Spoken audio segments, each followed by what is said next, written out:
Now that President Barack Obama is in his second term of office, the topic of immigration reform is in the forefront of American consciousness. However, one particular subgroup of immigrants continues to exist in the shadows of people coming from neighboring countries.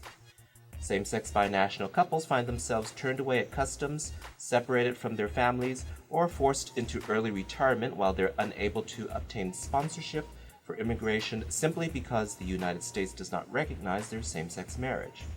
2 years ago, Judy Rickard wrote her book, Torn Apart, United by Love, Divided by Law, about herself and her spouse and other same-sex binational couples facing U.S. immigration and marriage law discrimination. We're catching up with Judy Rickard and Karin Bogliolo in what transpired in the last 24 months. Judy and Karin, thank you very much for taking time to talk with us. Hello. Thank you, Raymond.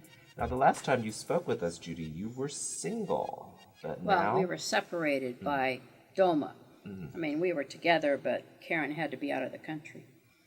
So what happened when it came time to marry and all that? In 2011, I saw what I thought was a crack in what was happening. And since we had been told not to marry when we could have married in California, because they thought it would be a red flag for Karin when she came to visit, we decided to elope. And so we went to Vermont because we would have had the shortest amount of time to wait. So we could have saved money, which we have to pay attention to money now because I had to take early retirement and I have a reduced pension. Karin, explain to us how you're able to stay here. What status is it? What is the length? I am in process at the moment.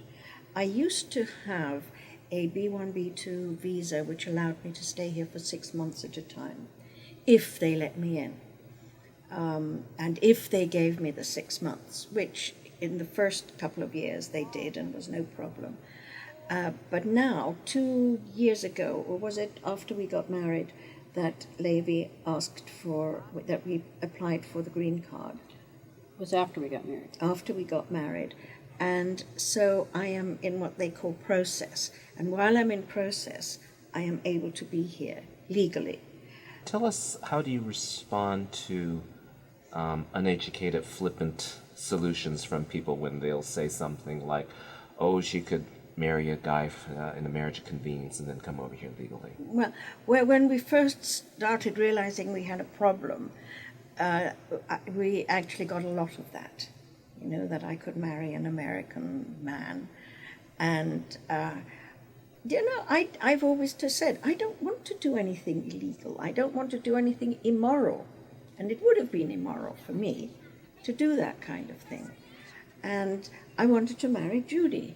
And I have a lot of spiritual beliefs that lead me not to want to do anything dishonest or unmoral.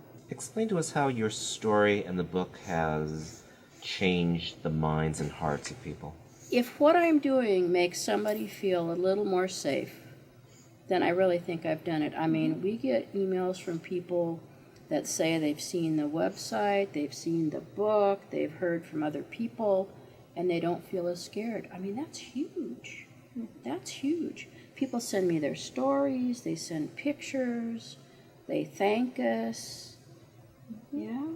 So I know I'm making a difference. I know our story has made a difference. And I'm hoping it's making enough difference with the people that really matter, those that can make a law, or, hopefully those in the Supreme Court. I went in 2009, I went to my Congressman, Mike Honda. He was working on a comprehensive immigration reform bill at the time, which he introduced a couple years ago the first time, and it's just reintroduced in the 113th Congress. And it's called Reuniting Families Act. And so what he did was he took the very brave, very strong step of embedding an existing law that never got anywhere, Uniting American Families Act, into his bill. And so that way, the law or the bill that Representative Gerald Nadler of New York and Senator Patrick Leahy of Vermont had created, which specifically dealt with people like us. And so what it was intended to do was to add 3 words to the existing immigration law so that wherever the word spouse appeared, an American citizen can sponsor their spouse for immigration. the additional 3 words, or permanent partner, would be added. And so Mike saw the value in taking that bill and embedding it in his bill. My deal is this: no American should have to choose between country and spouse. No American should have to choose between country and family.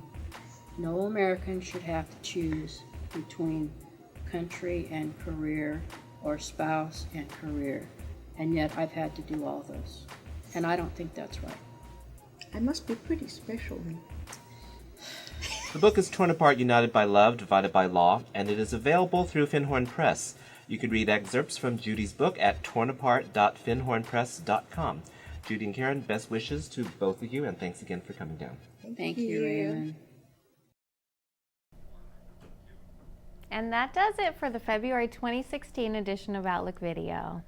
To find all our archived segments from the past several years, go to our YouTube channel at youtube.com/OutlookVideo and click on the subscribe button to get future notifications of all of our new segments as we post them. And you can friend us on Facebook at facebook.com/OutlookVideo.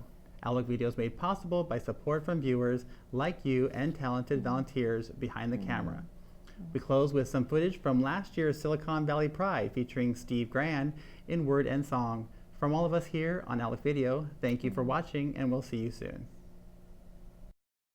Hi, I'm here with Steve Grand. Steve, thank you so much for being here with us. Happy to be here in San Jose for Silicon Valley Pride. Yeah, happy Pride. What does it mean to you to be here today? Pride is always a really special thing for me. I've been going since I was 19. I'm 25 now, and I've been doing music for a very long time, but I really kind of first made my mark 2 years ago when I released my debut video, All American Boy. And I've been able to do prides now all over the world, and it's been so incredible. From my first one, it's still so important to so many people. And even though we have gay marriage, there's still so much work to do in our community, especially as far as our trans brothers and sisters go. So, here spreading the message, here spreading.